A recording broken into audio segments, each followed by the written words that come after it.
Jawab Rocky.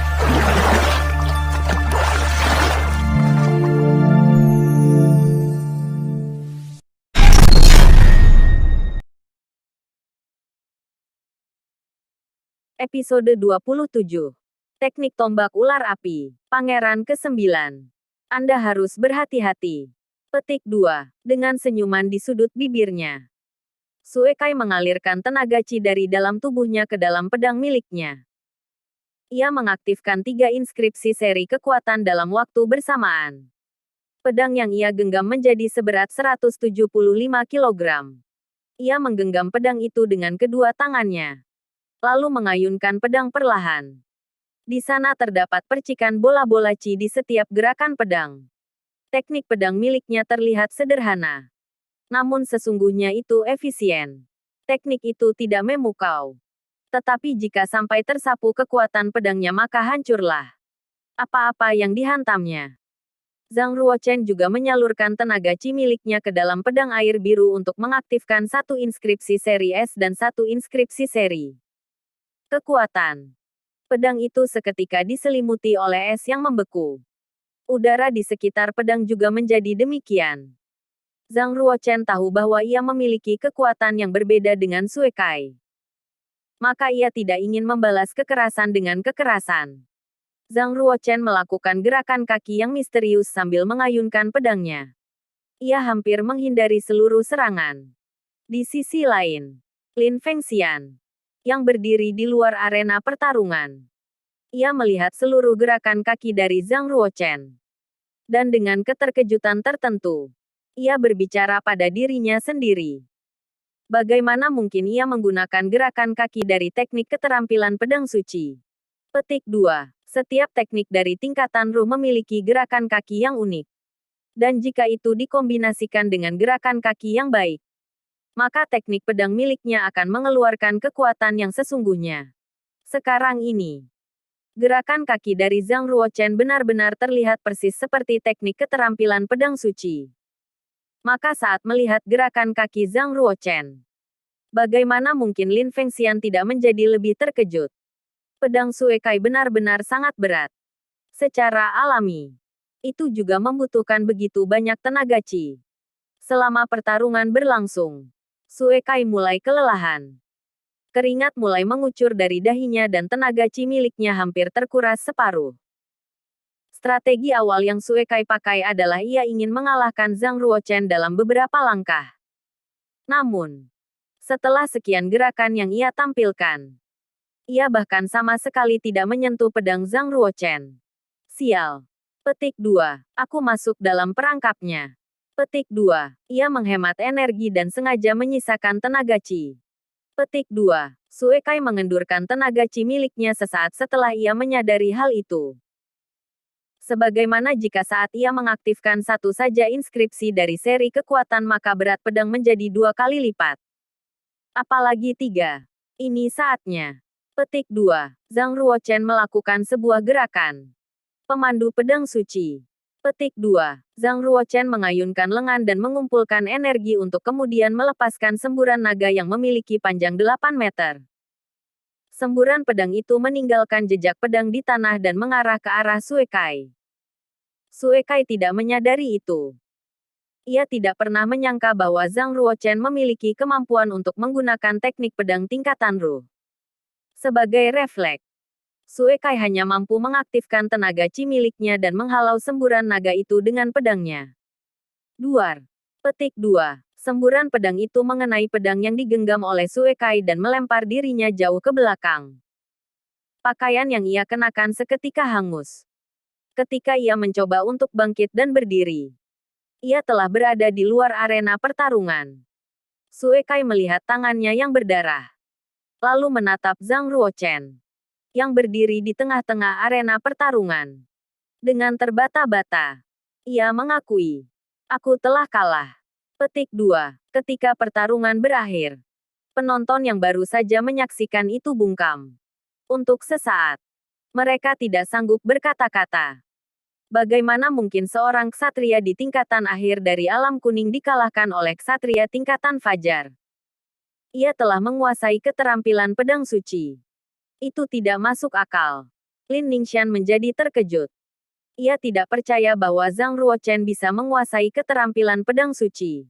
Bahkan, sepertinya Zhang Ruochen berada jauh di atasnya. Mungkinkah dia adalah laki-laki misterius yang kita temui di pusat lelang? Petik 2. Lin Fengxian menjawab serius. Lalu berkata, tidak sesederhana itu. Ningxian, jangan lupa bahwa keterampilan pedang suci yang kita beli adalah bukan cetakan asli. Tetapi itu adalah tulisan tangan dari seorang ksatria superior dari alam surga. Petik 2. Ayah.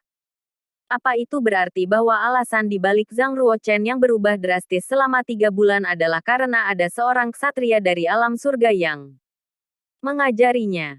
Lin Ningxian bertanya dengan keterkejutan tertentu. Ses. Petik 2. Lin Fengxian membentuk kode untuk diam. Kemudian berbisik. Biarkan itu menjadi rahasia keluarga. Kita akan berbicara perihal ini setelah kembali ke rumah. Petik 2. Lin Ningxian mengangguk. Rasa penasarannya bertumbuh bersamaan dengan tatapan mata yang ia lemparkan pada Zhang Ruochen. Tidak mengherankan jika akhirnya kau dapat dengan mudah menghindari pemandu pedang suci yang aku gunakan. Karena ternyata ia juga mempelajari teknik ini. Berapa banyak rahasia yang kau simpan? Zhang Ruochen. Bahkan seorang Sue Kai kalah. Petik 2. Sepertinya Pangeran ke-9 telah berlatih teknik pedang tingkatan Ru. Maka itu sebabnya ia dapat mengalahkan Sue Kai. Petik 2. Pangeran ke-9 pasti sudah mencapai tingkatan pedang pengikut hati. Ia benar-benar seorang jenius dalam teknik pedang. Petik 2. Tidak ada seorang pun yang berani menganggap rendah Pangeran ke-9. Untuknya, mereka memperlakukan Zhang Ruochen sebagai jenius bela diri yang tangguh. Beberapa meyakini bahwa talenta miliknya dapat disejajarkan dengan Pangeran ke-7. Pertarungan selanjutnya adalah Pangeran ke-5 melawan Situ Linjiang. Pangeran ke-5 berusia 19 tahun dan telah mencapai tingkatan akhir dari alam kuning dengan sebuah tanda suci tingkat 3. Situ Linjiang. Seorang jenius andalan dari keluarga Situ. Ia berusia 17 tahun dan juga mencapai tingkatan akhir dari alam kuning dengan tanda suci api tingkat 4. Situ Linjiang memiliki reputasi yang unggul di kalangan ksatria muda di seluruh kota Yunwu. Dengan talenta yang ia miliki, ia memiliki kesempatan untuk menembus penyelesaian dari alam kuning dan mencapai alam hitam sebelum usia 20 tahun. Situ Linjiang membawa sebuah tombak yang panjang. Ia berdiri di tengah-tengah arena pertandingan dengan bangga. Ia menatap Pangeran ke-5 yang berdiri di depannya dan berkata dengan santai. Pangeran ke-5. Kau tidak akan mampu mengalahkanku. Petik 2. Pangeran ke-5 menjawab. Kita berdua berada pada tingkatan akhir dari alam kuning. Kau pun tidak akan mudah mengalahkanku. Petik 2. Kau tentu sudah mengetahui bahwa tenaga chi milikku memiliki kekuatan api. Aku mendapatkan tanda suci api tingkat 4. Aku bukan seorang lawan yang imbang untuk ksatria di tingkatan yang sama. Kau tidak akan bisa lolos dari 10 gerakan tombakku. Tatapan mata Situ Linhai menjadi lebih tajam. Ia memiliki rasa percaya diri yang tinggi. Para ksatria yang memiliki tanda suci dengan sifat alam memang lebih kuat daripada mereka yang hanya mendapatkan tanda suci biasa. Sungguh. Maka kita harus bertarung untuk menentukan siapa yang lebih kuat. Pangeran ke-5 mengambil pedang miliknya. Ia mengaktifkan tenaga chi melalui 12 jalur aliran chi miliknya. Ia menyalurkan kesemuanya ke dalam pedang. Petik 2. Ia mengaktifkan 3 inskripsi pedang. Kemudian pedang itu nampak bersinar dan diselimuti cahaya setinggi 1 meter. Pangeran ke-5 melakukan gerakan yang cepat dengan teknik pedang kelas menengah tingkatan manusia. Ia mengayunkan pedangnya berkali-kali untuk menciptakan sebuah bola petir dan mulai mengarahkannya ke Situ Linjiang. Untuk mendapatkan peringkat tertinggi di penilaian akhir tahunan. Sebagian besar ksatria muda setidaknya belajar satu atau beberapa, yakni teknik pedang kelas rendah tingkatan manusia. Minimal itu. Jika mereka ingin menjadi populer pada saat penilaian akhir tahunan. Pangeran ke-5 tanpa terkecuali. Ia menghabiskan setengah tahun untuk berlatih keterampilan pedang cahaya surga. Terdapat 8 gerakan di dalam teknik tersebut dan pangeran kelima telah menguasai setidaknya 3. Keterampilan pedang cahaya surga adalah kelas menengah, kata Situ Linjiang mengejeknya. Situ Linhai sepertinya memang terlalu mudah untuk menghindari serangan-serangan yang diberikan oleh pangeran kelima. Ia mengayunkan tombak hitam panjang miliknya untuk menangkis setiap serangan yang dilancarkan oleh pangeran kelima. Cling, cling. Petik 2. Tombak panjang yang menangkis pedang itu mengeluarkan percikan-percikan energi. Pedang awan dan hujan. Petik 2. Pangeran kelima berteriak. Kemudian ia melompat ke udara setinggi 6 meter. Ia menggenggam pedangnya dengan 2 tangan. Lalu melancarkan serangan. Percikan cahaya dari pedang miliknya menjadi lebih cerah. Itu sangat menyilaukan. Dan dengan cepat menuju ke arah Situ Linjiang. Situ Linjiang yang memiliki 13 jalur aliran Qi. Itu berarti lebih banyak daripada pangeran kelima. Tenaga Qi milik Situ Linjiang mengalir celat melalui jalur aliran Qi dan berkumpul di tangannya. Tangan miliknya terlihat terbakar. Dan api itu ia salurkan ke tombak miliknya. Seketika itu mengaktifkan 3 inskripsi seri api secara bersamaan. Ular api. Petik 2. Teknik tombak ular api adalah teknik kelas superior tingkatan manusia. Tombak miliknya melaju seperti seekor ular api. Itu menghancurkan percikan-percikan cahaya yang diciptakan oleh pangeran kelima. Boom. Petik 2. Pangeran kelima terlempar ke belakang. Jubah boa kerajaan miliknya terbakar api. Ular itu membakar abis jubah miliknya. Situ Linjiang berlari cepat dan mengayunkan lagi tombak miliknya. Pada penghujung tombak tajam miliknya. Disitulah letak dada pangeran kelima. Hingga akhirnya. Seketika itu memaksa pangeran kelima duduk di tanah. Dengan aliran darah yang keluar dari ujung bibirnya. Pangeran kelima bangkit dari tanah dan menatap Situ Linjiang. Yang mana sedang berdiri di tengah-tengah arena pertarungan seperti titisan Tuhan yang membawa tombak. Ia mengklaim. Teknik tombak ular api. Mengerikan. Jika kau belajar teknik ini sejak pertama kali. Aku tidak akan mudah mengalahkan kau hanya dengan 3 gerakan. Petik 2. Teknik tombak milik Situ Linjiang benar-benar menakjubkan. Ia telah mencapai tingkatan tombak pengikut hati. Terlebih, kesemuanya telah ditunjang oleh kekuatan api dari tenaga Qi miliknya. Maka ia memang bukan lawan yang seimbang untuk ksatria di tingkatan akhir dari alam kuning. Di luar arena pertarungan, Mo Hanlin berkata dengan antusias. Hanya tersisa pangeran ke-9 dan Situ Linjiang sekarang ini. Sepertinya memang Situ Linjiang adalah yang paling kuat dari generasi muda keluarga Situ. Mungkin memang kita tidak membutuhkan pertarungan final. Petik 2. Mengapa? Qin Ya mengedipkan mata. Bulu matanya panjang dan rapi. Cahaya yang memukau dari kedua matanya sangat berpotensi untuk menggoda setiap lelaki. Setiap waktu. Mo Hanlin berkata. Dengan tingkat pengolahan yang ia miliki. Situ Linjiang benar-benar ksatria muda yang tidak terkalahkan bahkan oleh ksatria di tingkatan akhir dari alam kuning. Meskipun pangeran ke-9 memang lebih jenius daripada Situ Linjiang. Ia tetap masih berada di tingkatan fajar dari alam kuning. Ia memang dapat mengalahkan Sue Kai. Namun untuk dapat mengalahkan Situ Linjiang adalah mustahil. Petik 2. Hampir setiap orang-orang yang ada luar arena pertarungan memikirkan hal yang sama. Mereka percaya bahwa pangeran ke-9 memang seorang jenius. Tetapi mereka ragu jika ia dapat mengalahkan Situ Linjiang sekarang ini. Jika pangeran ke-9 memiliki kesempatan untuk berlatih selama beberapa tahun, maka bisa saja ia mengalahkan Situ Linjiang.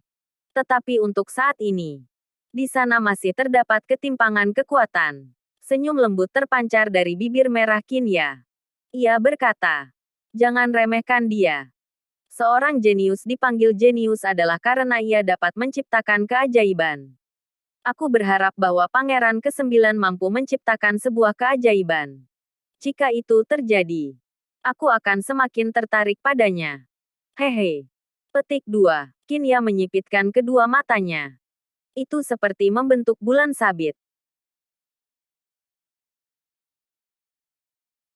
Episode 128.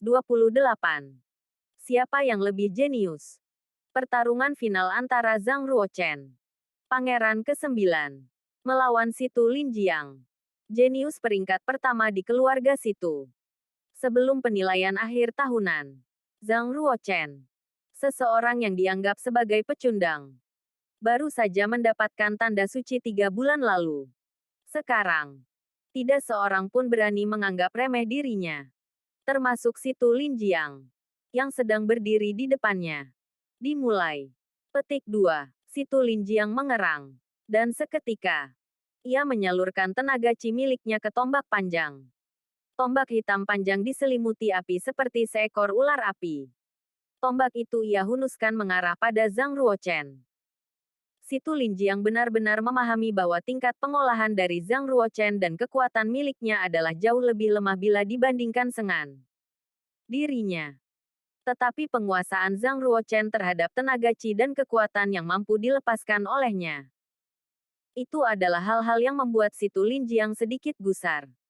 Jika ia ingin mengalahkan Zhang Ruochen, ia harus memberikan serangan secara terus-menerus sampai-sampai Zhang Ruochen tidak punya kesempatan untuk melawan balik. Selama Zhang Ruochen tidak memiliki kesempatan menyerang, dapat dipastikan bahwa Situ Linjiang akan menjadi pemenang. Situ Linjiang jelas lebih kuat daripada Sue Kai.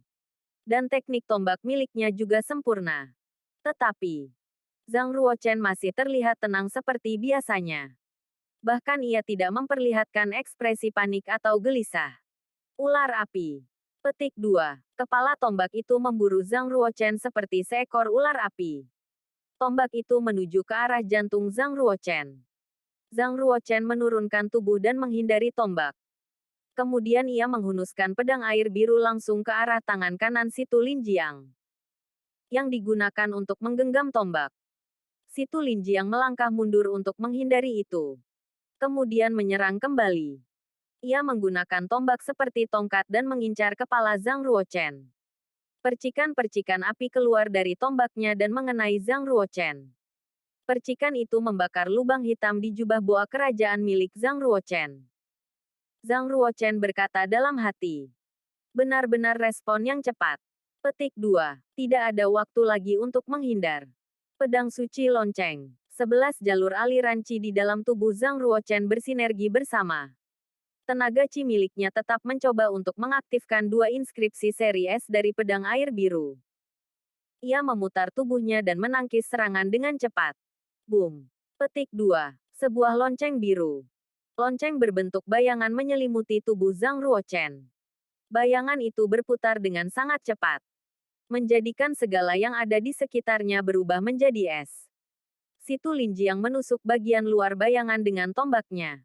Tetapi itu masih terlampau kuat. Dan ia tidak sanggup menghancurkan bayangan biru. Ia menangkis seranganku. Petik 2. Boom. Petik 2. Pecahan es membuat tangan Situ Linjiang menjadi lumpuh. Pada saat ini, Zhang Ruochen menghunuskan pedang dari dalam lonceng dan mengarahkannya pada Situ Linjiang. Apa yang terjadi adalah 8 meter semburan pedang terlepas. Pemandu pedang suci. Petik 2. Teknik pedang lain dari kelas rendah tingkatan Ruh. Ekspresi wajah Situ Linjiang seketika berubah. Ia kembali mundur dan menghindari semburan pedang. Ia mengerang dan menghunuskan lagi pedangnya ke arah Zhang Ruochen. Klap. Petik 2. Suara yang tercipta akibat kecepatan tombak api yang memecah udara di sekitarnya. Kepala tombak miliknya menjadi berwarna merah, menciptakan percik-percik bunga api di sekitarnya.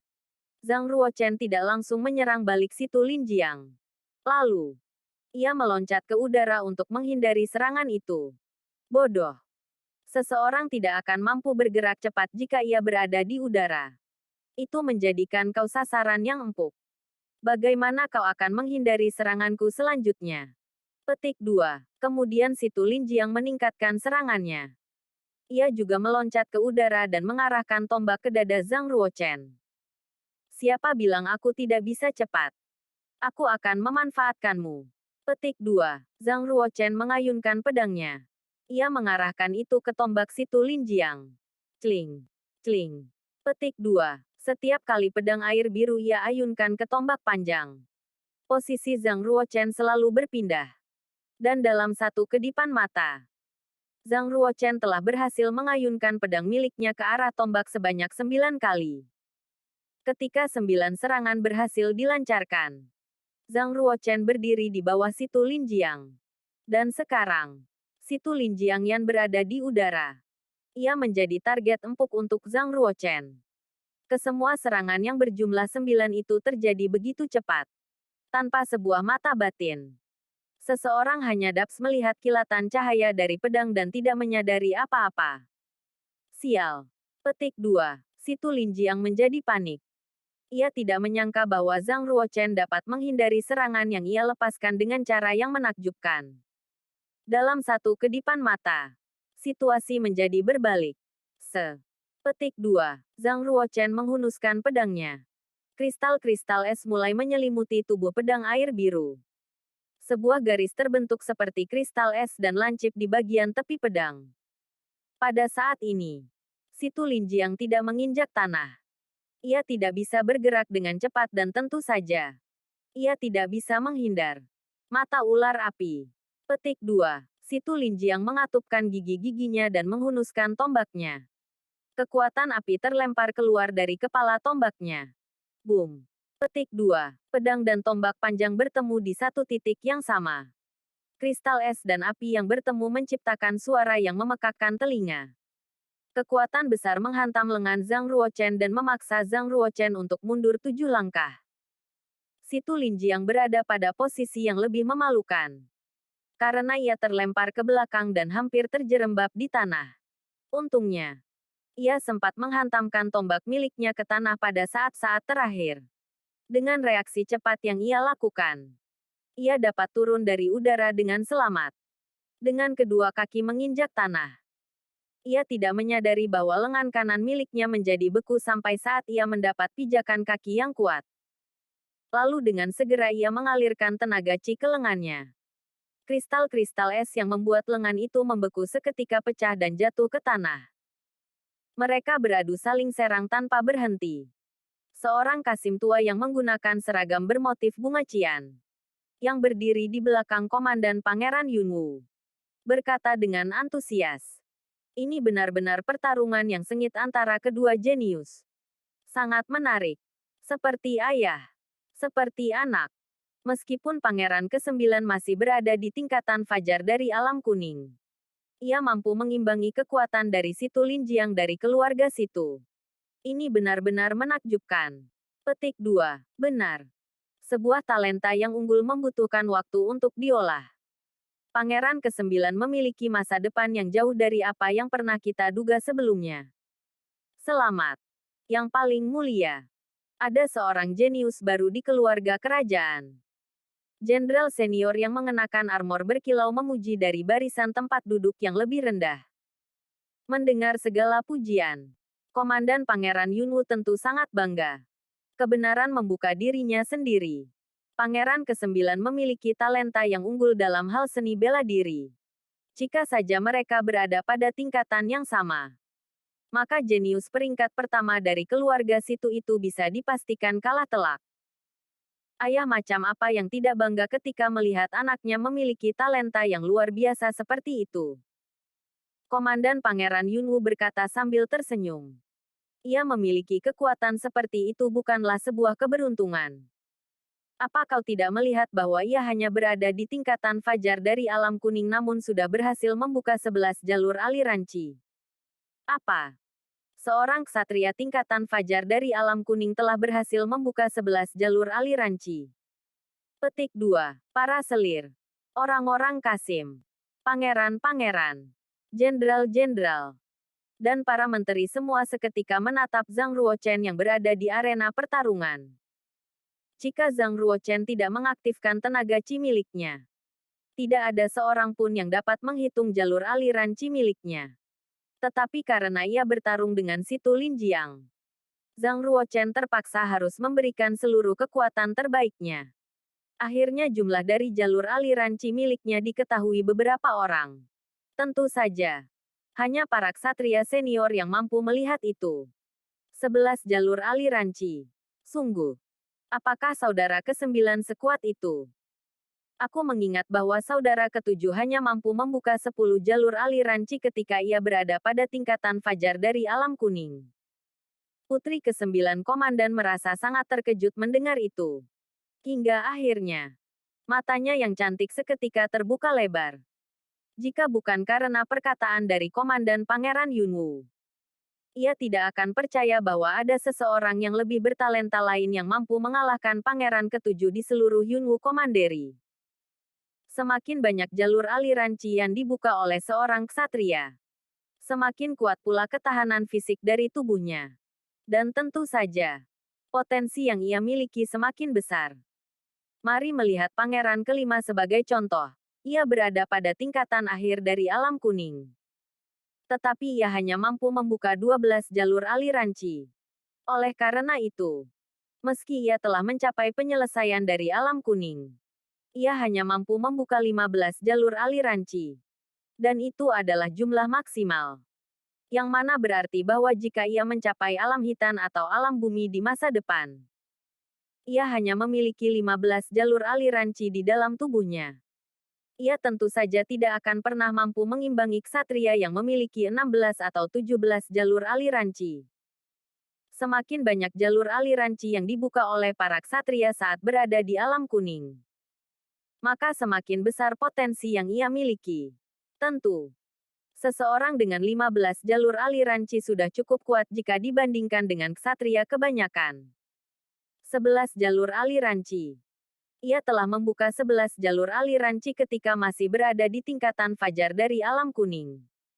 Bagaimana mungkin? Apakah itu berarti bahwa ia lebih berpotensi daripada Pangeran ke-7? Lin Fengxian sangat terkejut. Ia benar-benar tidak menyangka bahwa Zhang Ruochen menjadi jenius yang seperti itu. Ia adalah melebihi jenius. Lin Ningxian bertanya. Ayah, apakah ia benar-benar membuka 11 jalur aliran Qi? Petik 2. Lin Fengxian mengangguk mantap. Ia telah menyaksikan sendiri talenta unggul yang dimiliki Pangeran ke-9. Ia menyesal karena telah menjadi brengsek ketika selir Lin datang. Lalu memohon dan meminta bantuan padanya. Ia seharusnya tidak menjodohkan Lin Ningxian dengan Pangeran ke-7. Lagi pula, Lin Ningxian hanya akan menjadi selir jika ia menikah dengan Pangeran ke-7. Tidak ada kesempatan baginya untuk menjadi seorang ratu. Tetapi bila Lin Fengxian menjodohkan Lin Ningxian dengan Pangeran ke-9, berbekal bahwa Pangeran ke-9 adalah cinta masa kecil Lin Ningxian, maka putrinya memiliki kesempatan yang tinggi untuk menjadi ratu. Jika mereka dapat membantu Pangeran ke-9 menjadi seseorang yang sukses di lingkungan kerajaan, maka keluarga Lin akan memiliki pengaruh yang cukup kuat di Yunwu Commandery pada masa mendatang. Tetapi semuanya sudah terlambat. Siapa yang berkata bahwa Pangeran ke-9 tidak mampu mengalahkan Situ Lin Jiang? Bukankah telah kau lihat bahwa mereka masih bertarung dengan sangat sengit? Hehe, kata Qin Ya sambil tersenyum. Mo Hanlin mengangguk. Ia diperlihatkan talenta yang unggul seperti itu. Pangeran ke-9 akan memiliki pencapaian yang lebih tinggi daripada Pangeran ke-7. Situasi yang terjadi di Yunwu Commandery akan berubah drastis setelah berakhirnya penilaian akhir tahunan. Petik. Episode 129. Bekerja ganda. Di arena pertarungan, Zhang Ruochen bertarung melawan Situ Lin Jiang dengan sengit. Bayangan pedang dan tombak saling beradu satu sama lain, di mana itu sering mengeluarkan suara yang memekakkan telinga. Boom. Petik 2. Dengan menggenggam tombak panjang, Situ Lin Jiang menusukkan tombaknya ke tanah. Ia menghancurkan batu-batu untuk kemudian berubah menjadi kerikil. Ia memutar tombak dan seketika puluhan kerikil terlempar mengarah ke Zhang Ruochen. Cling. Cling. Petik 2. Zhang Ruochen mengayunkan pedang dan membelahnya satu persatu. Semua kerikil yang terlempar hancur dan menjadi pasir yang jatuh ke tanah. Kemudian, Situ Lin Jiang meningkatkan kesempatannya dengan mencoba untuk menusuk dada Zhang Ruochen saat butiran-butiran pasir dari batu masih melayang-layang di udara. Sesaat kemudian Situ Lin Jiang terlena dan merasa puas saat berpikir dirinya akan menang. Kemudian pandangan mata miliknya menjadi buram dan sebuah bayangan pedang melintas di depannya. Apa yang ia lihat hanyalah percikan cahaya biru. Kemudian si Tulin Jiang merasakan sakit di pergelangan tangan kanannya. Tombak hitam panjang yang ia pegang seketika terlepas dari genggaman dan jatuh ke tanah. Itu adalah seorang Zhang Ruochen yang menyebabkan luka menganga di pergelangan tangan lawannya. Ia hampir saja memutus tangan sebelah kanan itu dengan pedangnya. Aku masih memiliki kesempatan untuk menang, kata si Tulin Jiang dalam hati. Si Tulin Jiang menjadi linglung sesaat setelah tombak panjangnya terjatuh. Saat ia tersadar, ia seketika berlari ke arah Zhang Ruochen. Kali ini, si Tulin Jiang berencana untuk melepaskan tinju di kepala Zhang Ruochen. Zhang Ruochen menyadari bahwa si Tulin Jiang akan menggempurnya demi sebuah kemenangan. Kau ingin ronde pertarungan berikutnya? Tanya Zhang Ruochen. Dengan satu tangan ia menggenggam pedang. Zhang Ruochen menggunakan tangan yang lain untuk pukulan naga dan gajah prajna, yakni jurus langkah gajah.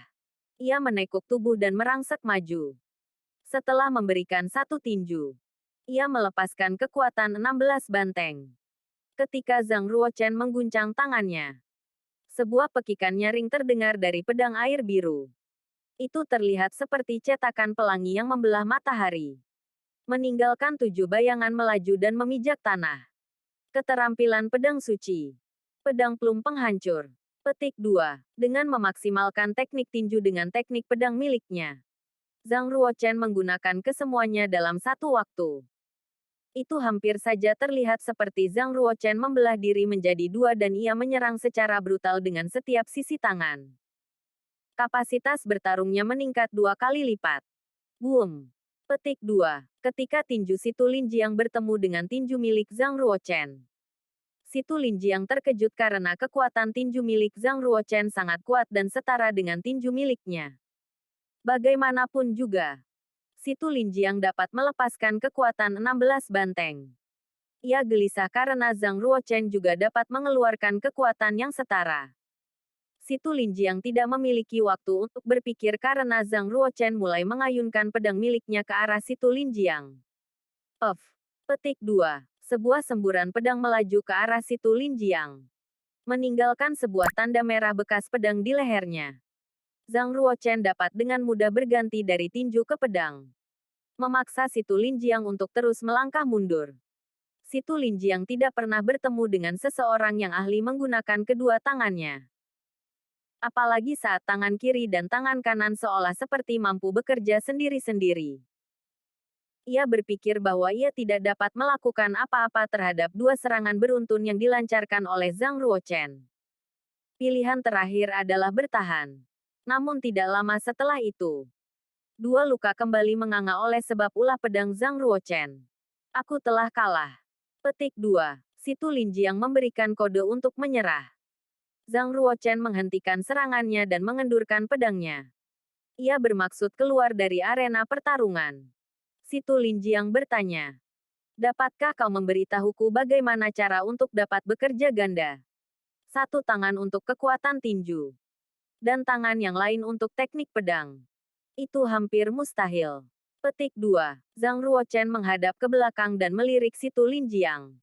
Ketika kekuatan batinmu telah cukup kuat, kau akan mampu melakukan 2, 3, atau bahkan 4 hal sekaligus. Petik 2. Apakah para ksatria perlu melatih kekuatan batin mereka? Tanya si Tulin Jiang. Kau dapat berlatih jika kau mau. Kau dapat memilih untuk tidak berlatih jika kau tidak mau. Pilihan ada di tanganmu sendiri, kata Zhang Ruochen dingin. Di daratan Kunlun, hanya para penempa senjata, peracik obat, dan para penjinak binatang yang sering berlatih kekuatan batin. Hanya setelah kekuatan batin milikmu cukup kuat, kau mampu memberikan inskripsi ke dalam pedang dan menempa senjata suci bela diri juga obat mujarab. Sementara itu, ketika seseorang memasang sebuah inskripsi di tubuh binatang buas, kau akan mampu menjinakkan mereka dan menjadikannya sebagai tunggangan atau sekutu perang. Pada umumnya, para ksatria tidak peduli dan enggan melatih kekuatan batin mereka karena itu adalah proses yang membutuhkan waktu lama. Sesungguhnya, seiring dengan meningkatnya tingkat pengolahan seorang ksatria adalah berbanding lurus dengan peningkatan kekuatan batinnya. Namun, itu hanya meningkat sedikit demi sedikit.